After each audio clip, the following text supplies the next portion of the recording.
Dos. Hola, ¿qué tal amigos de la Sociedad de Debates Azteca? Como podrán darse cuenta, hoy estamos en otro episodio más del podcast de Filosofando en tiempos de cuarentena. Hoy nos encontramos tres compañeros de la sociedad que la conformamos. Hoy es nuestra invitada, que esperemos que se agreguen los demás programas, nuestra compañera Carla Andrea. ¿Cómo estás, Carla? Hola, Piña. Un gusto estar con ustedes. También tenemos de nueva cuenta a Coqui. ¿Cómo estás, Coqui? Hola, muy bien, gracias. Y pues, su servidor Ricardo Piña. Ya hemos transmitido, ya sería el tercer programa que llevamos. Los invitamos a ver los dos anteriores, que la verdad son bastante buenos. Y recordando un poquito de qué va este podcast a la gente que nos pueda escuchar por primera vez, tratamos de hablar de temas de un aspecto más serio que nuestros otros podcasts que tenemos, para tratar como de hacer un análisis más reflexivo y más crítico de las situaciones a las que nos afrontamos socialmente y tratar de discutir un poco nuestras diferentes opiniones. En este sentido, el tema del día de hoy es un tema bastante interesante, que es la narcocultura, que es un tema bastante amplio, pero vamos a tratar de abordar poco de los diferentes aspectos que la componen y su impacto que ha tenido en nuestra sociedad, sobre todo en los últimos años, ¿no? Entonces, no sé quién de los dos quisiera empezar para abordar este tema. Pues a mí me parece que la visión que normalmente tenemos sobre la narcocultura, pues es simplemente una parte más de la cultura de la violencia, pero creo que es sumamente específico, o sea, se tienen que dar como muchas condiciones para que se genere una narcocultura, porque no es solamente la violencia, son cosas como el acceso a las armas, un estado débil, el tráfico de drogas, machismo y un montón de cosas que yo diría que en su conjunto, de hecho, pocos países tienen. Y una de los elementos que finalmente terminan por convertirla en cultura es que logra penetrar en otras esferas de la sociedad que ni siquiera tienen que ver con la droga. Es decir, logra penetrar como en las escuelas y tenemos a un montón de estudiantes que quieren renunciar, que quieren salirse de la escuela porque tienen pues otra aspiración, ¿no? Que en este caso sería formar parte de las líneas del narcotráfico porque se dan cuenta que ganar dinero allí es mucho más fácil. Entonces, estamos hablando de niños que tal vez no han tenido ni siquiera contacto con las drogas y sin embargo ya están formando parte de esta narcocultura. Entonces, pues, digamos, con ese comentario doy comienzo y no sé qué opinen ustedes. Yo creo que es un tema que, como dices tú, no todos los países lo afrontan, a pesar de que en todos los países lamentablemente existen algunas células delictivas. Yo creo que el problema se enfoca más en los países donde ya se considera el ejercicio del narcotráfico como una parte dentro de nuestro círculo cultural, donde ya estamos tan en contacto con este problema que tanto nosotros, que no somos los ejercedores de esta actividad ilícita, conocemos casi a la perfección la forma, el modo operandi, las metodologías, las formas, pero lo más crítico de todo esto es que ya no lo vemos como algo negativo en cierto sentido, sino como lo vemos como algo idealizable. Es decir, lo vemos como una aspiración que nos pintan de alguna manera como correcta, nos pintan como el modelo a seguir y la forma más sencilla, como bien lo comentabas. Y creo que eso es algo bastante fuerte, sobre todo en los países latinoamericanos, que es donde más nos ha afectado, sobre todo en Estados Unidos, México y Colombia, donde la red de narcotraficantes y de narcomenudeo es brutal. De hecho, la narcocultura proviene, ¿no?, desde tiempos bastante remotos, no muy lejanos, por ejemplo, del año 1960, donde se empieza como a tener esta idealización de la narcocultura como parte de nuestra influencia, y hoy en día ha desembocado en ya una incorrecta forma de abordar el tema. Yo creo que la narcocultura la hemos visto en diferentes aspectos artísticos, desde aspectos audiovisuales, series, música, hasta ya en aspectos escritos y de comentarios, digamos, sociales, donde ya incluso adoptamos términos que ocupan ellos. Por ejemplo, en México la palabra capo, por ejemplo, que sea ocupada como uno de los líderes del narcotráfico, ya es ocupada como un sinónimo de gente grande. O sea, por ejemplo, ya alguien cuando hace algo grande le decimos eres un capo. Entonces ya, o sea, en ese punto de la influencia de este acto lo llevamos ya en la praxis y creo que es un tema que se debe recordar, que no es algo aspiracional, sino que es algo, un problema al cual se enfrentan varios países y que debe ser erradicado, porque realmente en la realidad no aporta ningún beneficio. No sé ustedes cómo lo vean.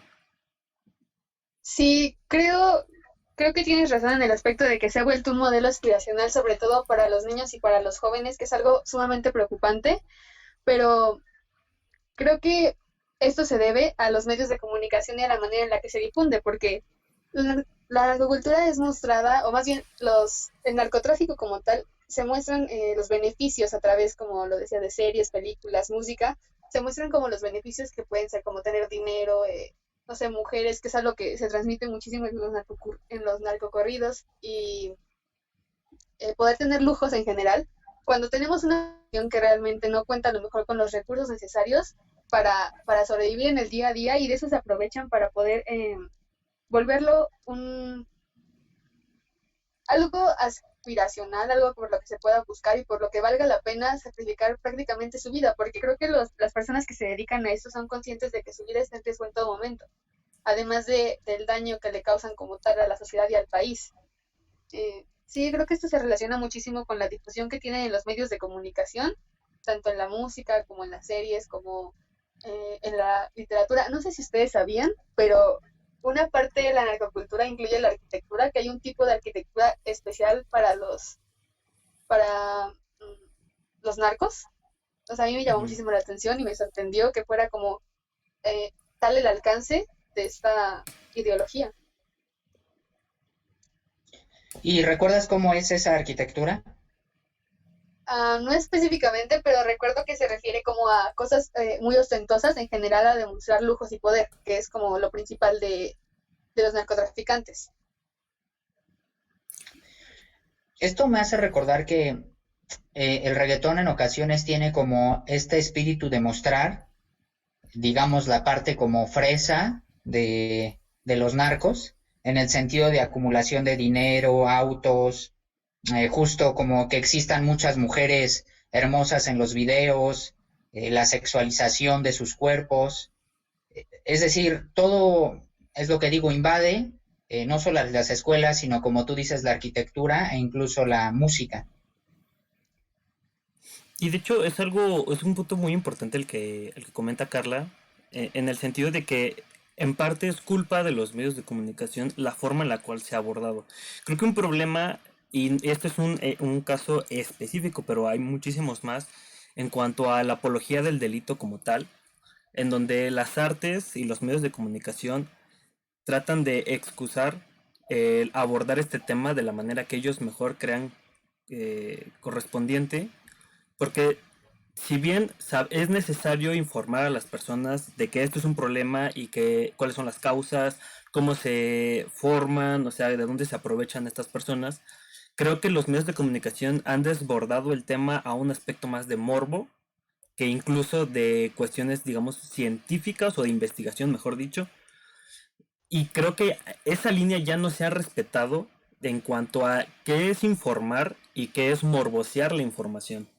Porque creo que hoy en día es difícil que encontremos una noticia de, de acerca de este tema del narco que tenga tintes informativos tal cual y que realmente demuestren cuáles son las realidades de ese mundo en específico.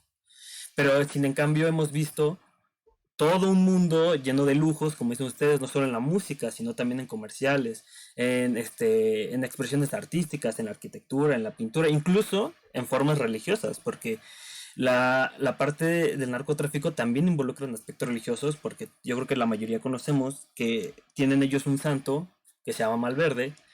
Entonces ya esto ha desbordado en ese rubro como de que es algo ya hasta religioso. Y creo que sí es importante en casos como estos distinguir cuándo es que se está haciendo una apología al delito y cuándo se está haciendo uso de la información para prevenir el delito como tal. No sé si ustedes crean que también esto es un problema o tengan otra perspectiva al respecto. Sí, la industria del entretenimiento se ha metido, creo que con todos sus vértices, o sea, es un problema al que yo me gusta llamar el Señor de los Cielos, porque es justo como que este tipo de series evidentemente no te muestran como lo negativo, lo horrible que son estas personas, sino que las transforman en héroes. O sea, como que arriesgan su vida y acumulan poder y tienen la capacidad de proteger como al pueblo, como si fueran una especie de figura revolucionaria que puede cambiar como la historia, ¿no? Y además es una constante competencia como con otras figuras dentro del propio narco. Entonces este pasa a ser como un campeón, ¿no? Como el capo es la figura de el victorioso. Claro. Tú, Carla, ¿cómo ves este fenómeno al respecto de los medios de comunicación y la forma de manejar el problema para la población? Sí, también coincido en que lo hacen ver como un héroe. Por ejemplo, no sé si estuvieron viendo algunas publicaciones en Facebook donde agradecían a algunos narcotraficantes durante esta época de confinamiento de personas que están desempleadas, que los narcotraficantes les daban como despensas o algún tipo de ayuda y obviamente lo difundían en redes sociales como qué buena persona es, agradeciendo la ayuda que les podían brindar ahorita que no tenían trabajo. Y pues si bien les están dando una ayuda, no, las personas a veces no disciernen de lo que hay detrás de ese dinero, que con el dinero con el que compraron las despensas o la cantidad de personas que murieron para poder transportar la droga de un lugar a otro, la cantidad de corrupción y todo el daño que se les está haciendo a un país entero por esto. Y se le ve como un héroe justo para agradecerle por haberle dado a lo mejor comida en ese tiempo de necesidad o lo que sea. Y pues sí, en las series lo hacen ver como un personaje de ciencia ficción que está protegiendo al pueblo y sobre todo es curioso porque hacen ver incluso a la autoridad, que en este caso sería el ejército o no sé, la seguridad, como los villanos, como si fueran personas que quieren hacer un daño en lugar de verlo como lo que es, que al final sí hay casos de corrupción, pero al final están tratando de limitar un poco, de mitigar los impactos que tiene estos actos delictivos en la sociedad. Que yo creo, de hecho, o sea, a mí se me figura muchas veces dónde poner bien la línea justamente de cuándo es correcto abordar estos temas o de qué manera es como lo más adecuado. Cuando, por ejemplo, vemos cómo se aborda el caso del Holocausto, por ejemplo. Sé que a lo mejor es un caso un poquito diferente, pero a la perspectiva que yo tengo es, la mayoría de las películas documentales que hablan acerca del Holocausto y la Segunda Guerra abordan el tema desde las víctimas, o sea, desde todos aquellos que fueron afectados por el problema, y creo que eso es importante cuando se aborda o tratas de esparcir el fenómeno del problema a las demás personas. Yo sé que en muchas ocasiones es muy complicado llegarle a la población y explicarles de manera muy teórica, muy analítica las cosas, porque a lo mejor no muchos lo van a entender. Y por eso a lo mejor es que surgen cuestiones como las series, la música, donde a lo mejor se abordan estas temáticas, ¿no? Yo lo entiendo. Pero creo que el problema es desde qué perspectiva la están viendo. Yo a lo que siempre he visto es, por ejemplo, estos problemas como les comentaba, la Segunda Guerra del Holocausto, al menos yo no he encontrado un documental en donde preponderen que lo que hicieron estuvo bien, ¿saben? Ni que los métodos que ellos utilizaron estuvo bien. Al contrario, todo el mundo desprecia en todo sentido las formas en general de la guerra y sobre todo de ese acontecimiento histórico. Pero porque yo siento que se enfocan en el ámbito de la víctima, es decir, la víctima como objeto central para explicar el problema y como la principal eh, afectado o afectada para de ahí construir la historia para explicar el fenómeno. Creo que al menos en el caso del narcotráfico lo que han hecho es me centro en este caso el propagador, El héroe. la persona, el héroe, y de ahí construyo la historia de que hay que mostrar que a lo mejor su vida fue difícil y que lo que le ha costado generar su imperio es una igualdad de lucha y de ¿cómo se llama? De aspectos positivos que hay que considerar en la vida para a lo mejor hacer algo. Que yo creo que ya llegó a tal punto que la gente se miente a sí misma al abordar estos temas, porque antes, por ejemplo, creo que era más obvio el decir, es que eso está mal y hay que discernir que eso es ficción a la realidad, pero hoy en día ya no, porque justamente como dicen, o sea, se ve ya que es un héroe y como es un héroe lo consideramos un modelo a seguir. Tanto así que decimos, es que le costó tanto la lucha de llegar, por ejemplo, en el caso de Pablo Escobar, y de algunas series, por ejemplo, de narcos que están en servicios de streaming como Netflix, en donde yo he llegado a escuchar personas y comentarios e hilos de Twitter y varias redes sociales, donde dicen, es que todo el proceso que llevó a ser el más grande capo en la historia del narcotráfico, no solo de Latinoamérica, sino incluso del mundo, o sea, es un ejemplo de lucha a seguir y de motivación y de esfuerzo. Y yo creo que ya en ese punto, cuando la gente empieza a considerar como esos puntos de éxito dentro de este héroe, entre comillas, ya estamos completamente en algún sentido que ese no es el enfoque correcto con respecto al problema, sino que se tiene que hacer desde otra perspectiva, porque no se está enseñando las dos caras de la moneda. Todo esto me hace recordar que creo que las personas no toman en cuenta o simplemente pues no nos detenemos a analizar que la narcocultura no solamente se alimenta del narcotráfico, que los cárteles del narcotráfico también cometen otro tipo de delitos, Claro. como sicariato, tortura, secuestro, tráfico de personas, tráfico de armas, tráfico de especies en peligro de extinción, incluso redes de pedofilia, etcétera. Entonces, creo que por eso es que todavía se logra mantener dentro de las comunidades esta figura de heroísmo, porque lo vemos simplemente como el tipo armado que vende droga y que lidera un cártel, pero no es tan simple, o sea, también estamos hablando del tipo que secuestra, del tipo que tortura, del tipo que viola. Entonces creo que eso es como lo que bien dices tú, Piña. Si nos planteáramos con un enfoque en las víctimas, recordaríamos todo este tipo de cosas. E incluso creo que deberíamos de tomar como víctimas pues a todas las personas, si no al menos una gran porción de las que caen en las adicciones, porque finalmente pues también son víctimas de estas Claro. guerras contra el narcotráfico. Ah, y también como otro aspecto que creo que es muy importante para decir que se ha formado una narcocultura, es que justo estos cárteles comienzan a asumir funciones que serían o deben de ser del Estado. Entonces, como bien dijo Carla, es que ofrecen despensas y eso no es algo nuevo, es como llevan décadas ofreciendo como incentivos económicos a las poblaciones y evidentemente estas son como apoyos que debería de dar el gobierno, ¿no? O por ejemplo, cuando piden un derecho de piso, pues es algo similar como a cobrar impuesto por protección o por seguridad. Y, e incluso puede que asuman funciones de seguridad de maneras más complejas, ¿no? Por ejemplo, hay comunidades ya completamente inmersas en la narcocultura, en la que si se comete un delito, pues no buscan a la policía, no buscan a los detectives, no buscan al gobierno. A quienes buscan son a los líderes de los cárteles para que hagan justicia. Porque saben que el gobierno pues nunca va a hacer nada, que es completa impunidad. Entonces, si yo logro que tal capo agarre al cuate que mató a mi hermana, pues evidentemente ese capo pues me va a transmitir, eh, pues, ¿cómo decirlo? Me va a caer bien el tipo. O sea, lo voy a admirar.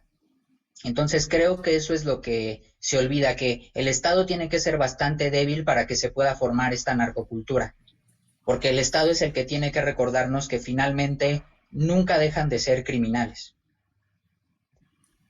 Claro, porque el gobierno deja tantos huecos disponibles, tanto para que se formen los grupos como para que exista el narcotráfico, como para que ellos puedan aprovechar otros grupos vulnerables.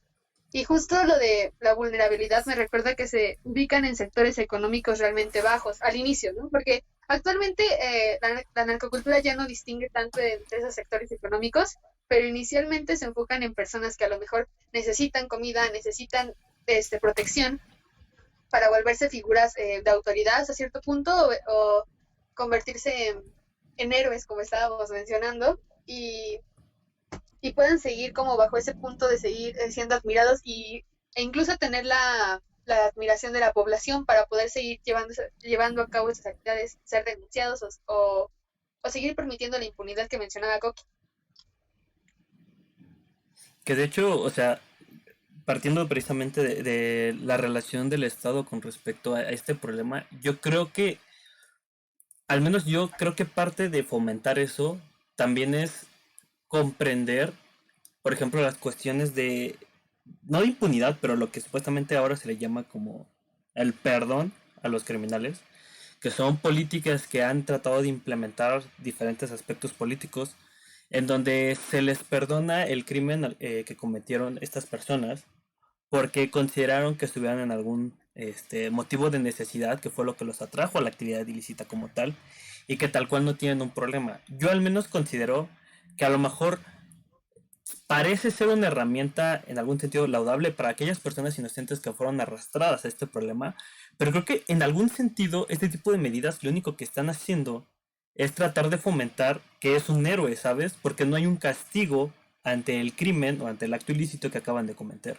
sino que al final parece ser que tienes una esperanza de salir libre porque las condiciones que te llevaron a cometer el crimen pues te salvaron al final de ello. Y creo que estas medidas, junto con otras más que no se han adoptado correctamente, también ha llevado mucho a fomentar que esto ya es algo aspiracional y no como un crimen como tal. No sé ustedes cómo hayan visto o qué opinan, por ejemplo, de estas reformas acerca del perdón hacia los criminales, sobre todo a los narcotraficantes. Pues no sé si, o sea, te refieres a la amnistía Ujú, que propone AMLO. exactamente. Bueno, que no, digamos, la verdad es que una vez que te pones a analizar como la finalidad o el espíritu de esta amnistía, a mí no me parece muy negativo porque creo que las personas lo tomaron como el perdón a los criminales, ¿no? O el perdón a Claro. los delincuentes, pero no, no funciona así, sino que realmente es tratar de detectar a la población que injustamente está en prisión, por ejemplo, por delitos menores. Por ejemplo, hay mucha población indígena que está en prisión, ya que hablamos de esta narcocultura, porque a cambio de cierta cantidad, pues permitieron que utilizaran sus sembradíos para la droga, ¿no? Sin embargo, cuando pues los arrestan, es como los toman como si ellos fueran parte realmente de la estructura del cártel. Y pues no es así. O sea, son personas que simplemente están en una extrema vulnerabilidad económica y al menos desde mi punto de vista, pues sí no deberían de estar en prisión. Y de hecho creo que otra, por ejemplo, que entra en el mismo tema, son como personas que pudieron ser detenidas con 20 gramos de cocaína, que evidentemente eran para consumo personal. No estoy diciendo que lo aplaudo, pero no creo que deberíamos de criminalizar el consumo personal, porque creo que esa es justo la política que tienen los países que no han tenido éxito contra el narcotráfico, que es criminalizar a los consumidores cuando en realidad se debe de criminalizar, pues justo a la organización que es la que comete delitos de alto impacto como homicidio, secuestro, tortura y otros que ya hemos mencionado. Como la persona que se quiere echar un porro en su casa, pues, es a lo que me refiero, pues no creo que deberían arrestarla, o sea, de nada le sirve a la sociedad, ¿no? Y en todo caso, pues la neta creo que tendrían que arrestar a un tercio, si no es que más, de la población universitaria del país, ¿sí me explico? Claro. Y ya. Creo que me emocioné mucho con ese punto. No, pero realmente es algo muy bueno porque parte de lo que comentábamos era justo eso, que es el papel del Estado en la forma de solucionar el problema y de abordarlo sobre todo, porque justo dices, o sea, parece ser que en muchas ocasiones se les ayudan a las comunidades más vulnerables por parte de los narcotraficantes, porque a lo mejor se les da cosas que el Estado no les puede garantizar, ¿no? Que yo al menos creo que lo único que generas adoptando esas medidas de que el narco te ayude es generar miedo, porque al final una sociedad por la cual liderada por una célula criminal, vives de todas maneras bajo el miedo de qué es lo que va a pasar con la célula criminal, ¿no? Desde que hay enfrentamientos dentro de la comunidad hasta que tengas que pedirle el permiso a alguien de ellos para poder hacer determinadas actividades, ¿no? Y que justo uno de los problemas para combatirla es que, aparte del miedo que a lo mejor tú dentro de tu comunidad vives con esta célula criminal, la vivas con el Estado al momento de tratarte de la misma forma que aquellos que causan el problema. Entonces, creo yo que exactamente como dices tú, Cookie, es un doble, al menos yo lo veo así como un doble miedo. Ahora es un miedo del Estado porque ahora me incriminan de la misma manera que ellos, pero aparte es un miedo que yo vivo dentro de mi comunidad al ser organizada por este grupo delictivo. Y es como, es necesario hacer esa diferenciación de que unas cosas son las víctimas y otras cosas son los victimarios, y aquellas víctimas tienen ciertas razones que su contexto no le permitieron actuar de otra manera, no porque no quisieran, sino porque no podían. O sea, yo al menos trato de entender la situación de esas comunidades en donde quieren evitar tener ya ese control por parte de grupos delictivos y tratan de ir al Estado, pero el Estado los trata como criminales de la misma manera. Entonces, no hay como una escapatoria para ellos. Y al final creo que él va a terminar, o lo que terminan haciendo es quién de los dos me causa menos miedo y con él me voy a juntar. Y es por eso que se sigue fomentando como esta narcocultura. No sé tú qué piensas al respecto, Carlos. Sí, coincido con Coquín que realmente no aporta nada, o sea, cuando se llevan a una persona a lo mejor por tener droga de consumo personal, porque pues al final de cuentas ni es, no elimina la adicción que tenga o no es realmente un centro de rehabilitación como lo hacen llamar. Al final, muchas veces las personas acaban más lastimadas de cierta manera cuando entran a la cárcel. Entonces, creo que sí, el Estado en general ha buscado una solución al problema, entre comillas, porque también sabemos que hay muchos vínculos de corrupción ahí que impiden que se siga buscando solucionar el problema realmente de fondo. Pero creo que sí ha estado mal enfocado en el aspecto de por dónde se podría romper el ciclo, porque obviamente el narcotráfico forma parte de un círculo donde hay un consumidor, hay un productor y hay una persona que lo transporta y todo eso. Creo que sería más sencillo a lo mejor o un poco más efectivo poder atacar el círculo desde el punto del consumidor. Por ejemplo, si no hubiera alguien que realmente estuviera interesado en consumirla o no estuviera es que no sé exactamente cómo tendría que ser el asunto, pero si no estuvieran interesados en realmente en adquirirla, las personas no tendrían por qué morir o por qué transportarla, morir transportándola. Un ejemplo, por ejemplo, es la educación. O sea, qué tanto la población está educada para decidir realmente informadamente si quieren o no consumir droga, o qué tanto, como decíamos, las poblaciones vulnerables donde las personas a lo mejor no tienen acceso a la educación correspondiente o a la educación necesaria para poder ser conscientes de lo que están haciendo al tomar una decisión de esta magnitud, y se podría atacar el círculo de otros puntos evitando probablemente muchas vidas, que es lo que ha llevado la lucha contra el narcotráfico en nuestro país por mucho tiempo.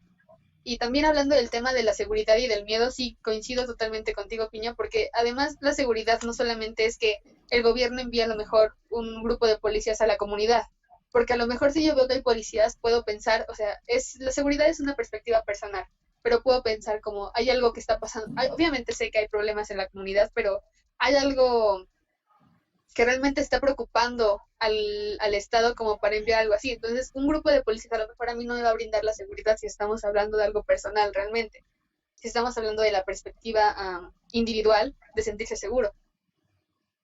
Ya. Yeah.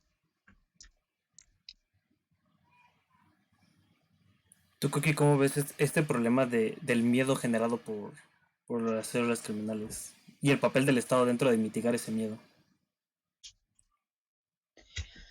Ay, pues yo creo que las comunidades en general, pues sí viven secuestradas, ¿no? O sea, por ejemplo, Acapulco, Ujú. pues considero que también hay una afectación a la principal actividad económica, ¿no? Que muchas personas ejercen. Entonces, como digo, en una narcocultura, aunque yo quiero ejercerme laboralmente, pues con toda tranquilidad no puedo hacerlo, porque entonces esta localidad en la que yo trabajo pues se convierte en una zona sumamente peligrosa y la cantidad de turistas que quieren venir pues claramente disminuye. O sea, nadie quiere ir a un lugar que tiene como, está en el top 3 de homicidios a nivel internacional, como se convirtió Acapulco en algunos momentos. Entonces, pues sí creo que no solamente las personas se sienten inseguras, sino que la economía completamente se ve afectada. Y claro, evidentemente, como tú dices, ¿cuál es el papel del Estado? Pues en este caso, iniciaron la guerra contra el narco, con la política de Calderón. Que yo para empezar considero que eso tal vez es desviarme un poco del tema, pero considero que tú no le puedes declarar la guerra a una entidad que es tan abstracta. O sea, tú le puedes declarar la guerra como a otro país o a una organización en sí. Pero declarársela al narcotráfico es como si yo dijera, pues voy a declararle la guerra a la pobreza. O sea, evidentemente, no es que sea intrínseca de la sociedad, o sea, ciertamente puede dejar de existir, pero las ramas que tiene no es algo que vayas a solucionar con balas o con armas o con el ejército, porque pues claramente el ejército no va a solucionar pues lo que hemos estado hablando en todo este rato, que es la narcocultura.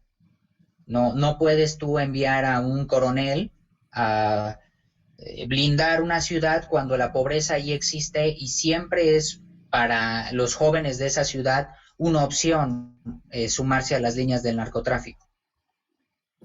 Y justo ese es un punto muy interesante que es que o sea, ya hoy en día el narcotráfico ya no es un problema, yo creo que ni siquiera político, ni un problema tal cual, social en algún sentido, sino yo siento que es más económico, porque creo yo que con la forma de abordar los temas, de el morbo que captura este tema en específico en la mayoría de la población, ya se ha vuelto algo más económico en el sentido del consumismo. Tanto así que ha sido una de las ramas que más han explotado muchas series, por ejemplo, por solo decir uno de los aspectos que se han explotado de este tema, las series y qué tan rentable es hacer una serie acerca de un narcotraficante y de un grupo de narcotraficantes, qué tan rentable es comparación con otro tipo de series que a lo mejor no lo son en este momento, porque ya el consumismo de este tema puede ser que ya no es un aspecto tal cual de drogas, sino un aspecto más de el contenido del tema como tal, de la narcocultura como tal. Tanto así que a mí me parece sorprendente que ya han habido casos de narcotraficantes que registran como parte de sus derechos de autor su imagen para las series que se están desarrollando y que manejan su propio nombre y su propia imagen y su vida y su historia. Y eso ya siento yo que es un aspecto que justo lo comentábamos en el episodio pasado con nuestro compañero Mijes, acerca de que hoy en día la mayoría de los problemas son acerca del consumo y es sobre el consumo en donde se deben de enfocar las soluciones, porque solamente parando el consumismo en una relación económica y social se puede parar como tal el problema. Porque lamentablemente, y como decía Carla, se ha vuelto un círculo vicioso en donde dentro incluso de las comunidades marginadas o de las comunidades vulnerables, yo necesito producir para sobrevivir esta droga y esta droga tiene que ser consumida por alguien para que yo siga manteniéndome bien o esta comunidad se siga manteniendo a flote, porque antes de eso a lo mejor no nos manteníamos de la misma manera. Entonces, ya en ese punto es quitar el consumismo, pero también brindar una segunda oportunidad a esa comunidad vulnerable. Porque yo creo que también parte de este problema es que la gente, o en general las medidas que se han adoptado a este problema es, quito el consumidor, le quito las cosas al consumidor, pero ¿quién es el que está al otro lado realmente? O sea, ¿quiénes son toda la parte que no vemos de la logística, por decirlo de alguna manera, del esparcimiento de la droga? O sea, ¿son realmente solamente los cárteles o son todas las personas que lo producen y que de alguna manera es su único sustento para sobrevivir? Y que al solo quitar, digamos, el recurso, la droga de las personas, se va a acabar con el problema. Cuando realmente tienen que ser dos cosas, ¿no? Al menos a mi perspectiva, estas son las dos cosas principales que se tienen que tomar en cuenta. No sé si ustedes tengan una tercera u otro enfoque que también es necesario abordar para este tema. No, sí es muy preocupante que realmente se pueda crear. Bueno, es que sí tienes razón en el aspecto de que ya no solamente la droga es lo que está produciendo dinero o beneficios económicos, o sea, ya es el contenido que se está generando alrededor de esto que directamente no tiene que ver con el consumo de la droga como tal, pero sí tiene que ver con todo lo que hay detrás y pues sí, como con el problema anterior, igual con las drogas, con la única manera con la que se puede parar a después de que el problema creció tanto, porque realmente estamos en un punto donde ya no se puede visualizar a ciencia cierta dónde inició, porque ya pasó demasiado tiempo donde se debió de haber atacado y no se hizo correctamente, sí es con el consumidor, para evitar que se siga produciendo como mencionaba. No sé qué opinas, Joaquín. Mm, pues simplemente recuerdo como que para funcionar, pues los al gobierno y efectivamente sus ingresos proceden, o sea, incluso tenemos como a jueces, policías, digamos, en toda la estructura de que debería de ser legal y legítima, pues tenemos también a empleados del narcotráfico. Entonces, también de allí reciben sus recursos, ¿no? Es decir, no solamente sustituyen al Estado, sino que se apropian de él y le sacan también beneficios económicos. Y creo que pues es bien sabido en México que también hay como gobernadores metidos en esto y que reciben sobornos por parte del narcotráfico. Y de hecho hay como varios casos de gobernador pendientes que deberían de estar en prisión por esto y no lo están claramente. Que justo es una de las ramas del problema, que, bueno, que es justo lo que decías tú, y me parece preocupante, digo, bueno, al menos yo de momento no tengo las cifras exactas, ¿no? Para demostrar cuál es el impacto real del problema, pero sí nos podemos dimensionar una idea. Cuando en algún punto, no sé si recordarán, hace unos años, cuando se comentó acerca de las posibles formas de solucionar cuando eran las elecciones del 2018, de acabar este problema del narcotráfico, la relación de que muchos gobernadores, ante la inminente decisión o promesa que en ese entonces se tenía de castigar a los criminales por parte de algunos postulantes, empezaron a dimitir en puestos. Muchos, digo así, obviamente sin ninguna relación explícita del por qué, pero mucha gente le atribuyó a esa renuncia de algunos cargos, y a la fecha muchos casos se siguen suscitando, de que están precisamente coludidos con ese tipo de organizaciones criminales. Y parece increíble pensar en qué punto, o sea, hasta qué punto ha llegado a introducirse. Tan es así que a lo mejor yo me pongo a pensar, si realmente en un aspecto imaginario nos pusiéramos a detectar a todas las personas, yo fácilmente podría decir que al menos yo creo que un 40%, un 35% de todos los gobernadores de este país tendrían que estar encerrados precisamente porque ya llegó a traspapelarse desde tiempos muy, muy de antaño. Y no solamente en México, eso solo por poner un ejemplo, pero hay otros países que ya están incluso más coludidos, como por ejemplo es el caso de Venezuela, en donde ya en algunos sectores dentro del país se han formado mini narcoestados, en donde ya todo es precisamente parte de una célula criminal y casi están absorbiendo a todo el estado como tal para volverse dentro de esta célula criminal. Y vemos, y creo que ahí es donde las series, y ahí es donde el contenido, y ahí es donde toda esta influencia de la narcocultura deberían enfocarse en qué es lo que le pasó a esos países, por ejemplo, que tienen ese problema y que no supieron resolverlo, si realmente les fue bien. Por ejemplo, otro caso que yo recuerdo muy bien sonado es el de Guinea-Bissau, es un país en África me parece, si no me equivoco, en donde ya se formó un estado ingobernable, tal cual decidido por varias organizaciones, porque tanto había narcotráfico, había corrupción, había un mal uso del estado con los pobladores, que llegó a un punto ingobernable en donde ya era hasta difícil meter una misión de paz dentro del país para poder solucionar el problema. Y yo creo que esas son las verdaderas consecuencias de toda de esta narcocultura que poco a poco se va induciendo hasta que se vuelve algo normalizado.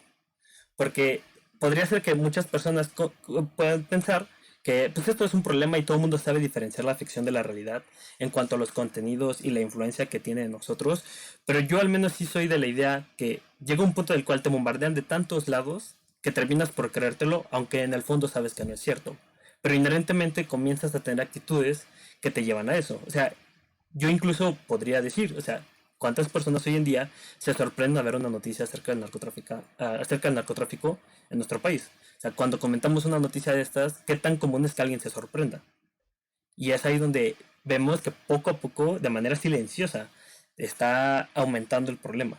Cuando debería ser algo de principio despreciable por la sociedad en general, pero ya hoy en día ya ni siquiera es como preocupante, es como, ah, sí, otro caso más. Y yo creo que cuando llegamos a esa frase de, ah, sí, es otro caso más, o es lo mismo de siempre, es cuando el problema está más grave que antes. Sí, porque creo que son uno de los casos donde nos acostumbramos a vivir así, ¿no? Por ejemplo, en el caso de la inseguridad que se relaciona directamente con el narcotráfico, nos acostumbramos a lo mejor a dejar de usar un reloj, a lo mejor a dejar de usar ciertas joyas cuando vamos en el transporte público, por ejemplo, por miedo a llamar la atención y de que nos roben o que nos asalten o lo que sea. Entonces, sí, la normalización del problema es profito y seguir fomenta porque cambiamos hábitos para disminuirlo en día o para evitar ser afectados directamente por él, pero realmente no estamos cambiando nada en el problema de fondo. Y si bien no tenemos injerencia legal como directamente en el caso de los gobernadores y todo eso respecto al narcotráfico, creo que sí podemos hacer, a lo mejor no va a ser un cambio abismal, pero sí al dejar de consumir ese tipo de contenido, al dejar de consumir ese tipo de series, la música, incluso, incluso literatura que realmente tenga el objetivo morboso, como decía Piña, si en lugar de ser el objetivo informativo que realmente debería de tener un libro al ser publicado para tantas personas. Entonces, si bien no va a ser como un cambio de la noche a la mañana de dejé de ver a lo mejor narcoseries o escuchar narcocorridos, lo que sea, sí se disminuye su compra y como decíamos, cuando se deja de consumir, pues se deja de producir.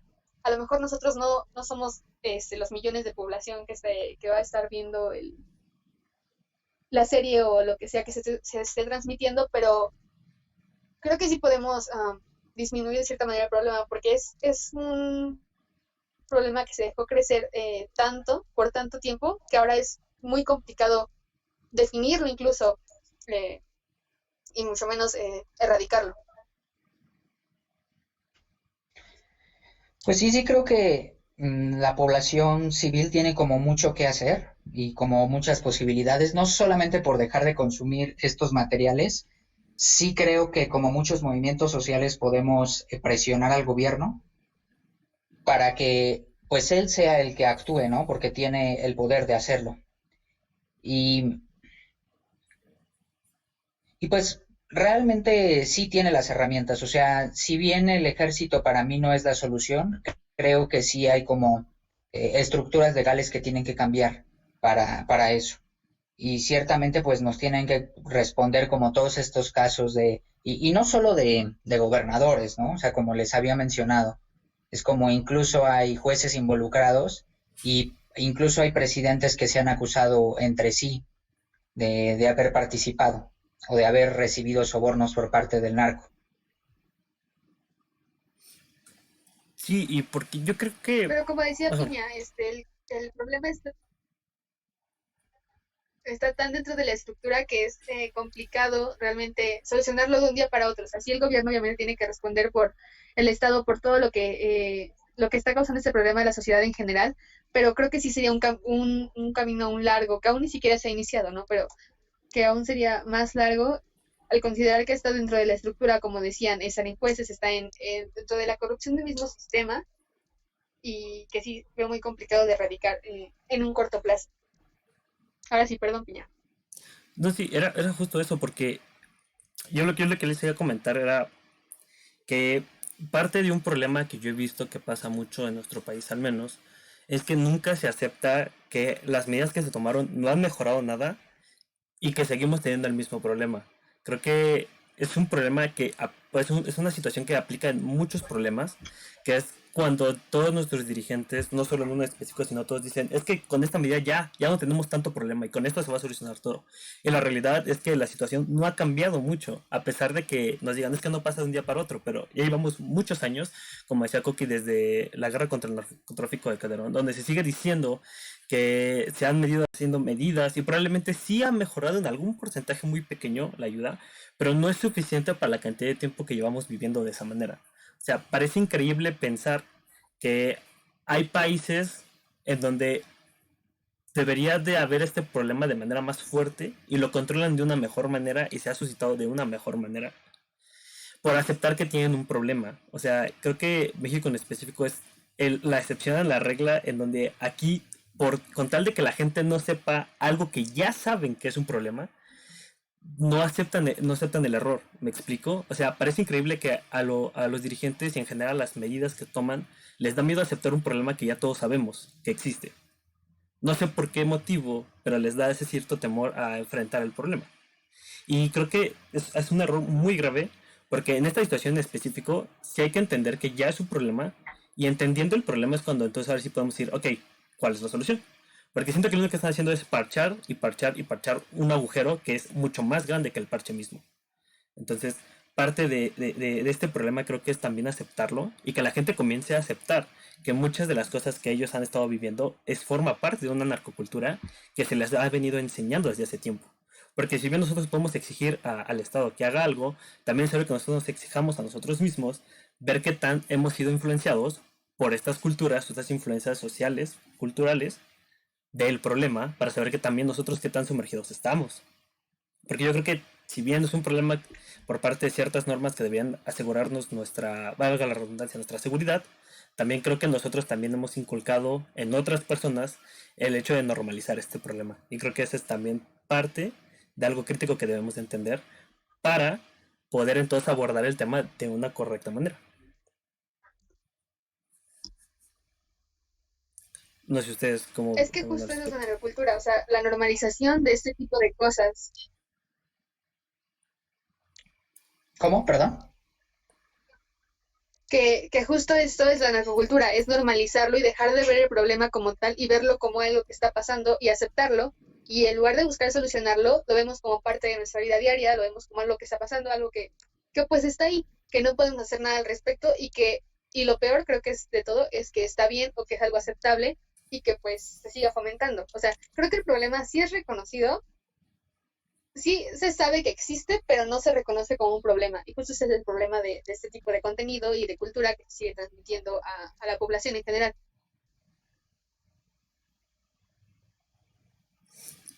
Y bueno, ya para ir cerrando el tema, no sé si tengan alguna conclusión con respecto a todo esto que abordamos, que sabemos no es tan amplio como el problema mismo, pero nada más es comenzar a tener una idea de dónde estamos y qué tan hemos sido afectados por parte del problema y entender que precisamente esto es un problema, aunque parezca muy banal, pero realmente sí es algo que nos afecta, sobre todo en estos tipos de aislamientos, cuando nos podemos dar más la oportunidad de esos comportamientos que a lo mejor no dejamos ver en sociedad, pero que de alguna manera también forman parte de un problema que sigue existiendo a pesar de cualquier eventualidad y que es un problema necesario ya erradicar porque ya ha pasado muchísimos años que el problema sigue existiendo y que probablemente siga existiendo si no se toman las medidas correspondientes. Entonces no sé ustedes si tengan alguna conclusión del tema para ir finalizando. Coqui, Carla.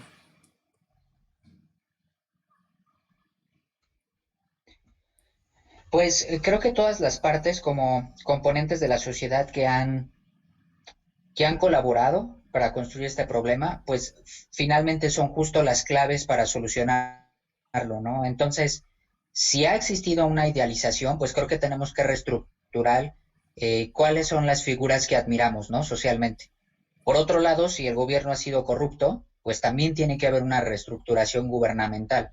Si las leyes han fomentado que las personas incorrectas estén en prisión, pues también hay que cambiarlas, ¿no? Y finalmente, si los medios de comunicación y la industria del entretenimiento ha enfocado este tema al punto de rozar la apología del delito, pues creo que también tenemos que exigir y presionar para que este tipo de materiales ya no se produzcan. Ok, bastante bien. ¿Tú, Carla, algún comentario final o conclusión?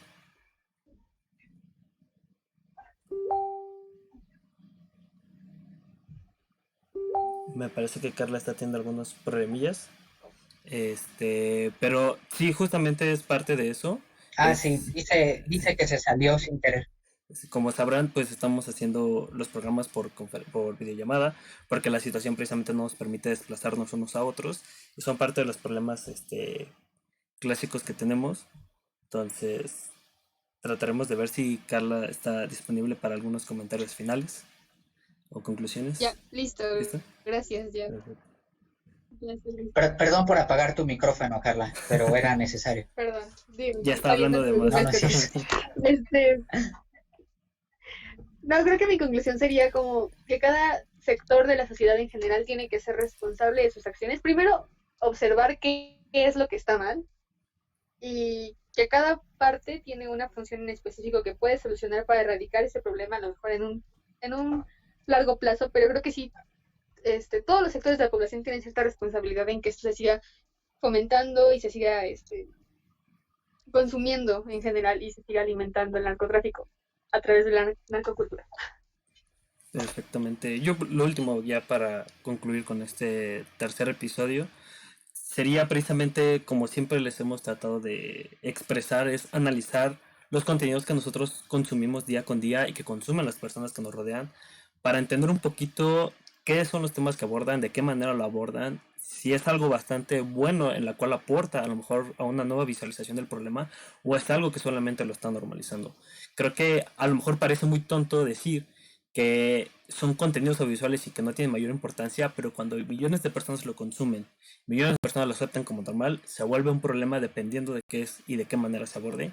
Y creo que eso también ayuda mucho el analizar los contenidos que vemos, a apreciarlos de mejor manera, a darles un valor positivo a aquellos que aportan, y también entender y discernir entre los contenidos que a lo mejor no aportan, para ayudarnos a tener un pensamiento más crítico en estos tiempos de cuarentena, sobre todo, y en general, para cuando regresemos a una condición más cotidiana, tener un pensamiento más abierto de lo que estamos consumiendo, por qué lo consumimos y qué es realmente lo que nos aporta esto. Sabemos que hay contenidos de entretenimiento que pueden ser solamente para precisamente eso, entretener, pero creo que en todo contenido de entretenimiento puede ser algo valioso, puede tener algo valioso, digno de analizar, que nos pueda aportar y que pueda aportar a las demás personas. Bueno, se terminó todo nuestro tiempo por parte de este episodio. Les recordamos que nos pueden seguir en nuestro canal de YouTube donde están viendo esto, activar las notificaciones para que vean cuando estamos transmitiendo en vivo. De cualquier manera, también lo publicamos en nuestras redes sociales, que pueden ver en la imagen de fondo, pero también van a estar en la parte de abajo de la descripción para podernos observar.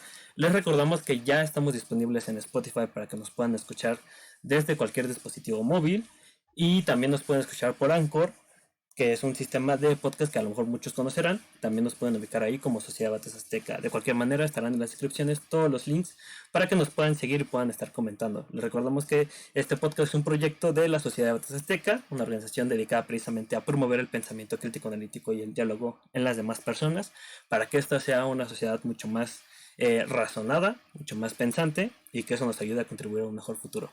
Sin nada más que agregar, nos despedimos. Gracias, Carla, por estar con nosotros. Gracias, Coti. Y nos vemos hasta la siguiente emisión. Recuerden Por visitar nada. el resto de los demás podcasts que tenemos de Mi Opinión, y probablemente otros más que vayamos sacando con el tiempo. Hasta luego.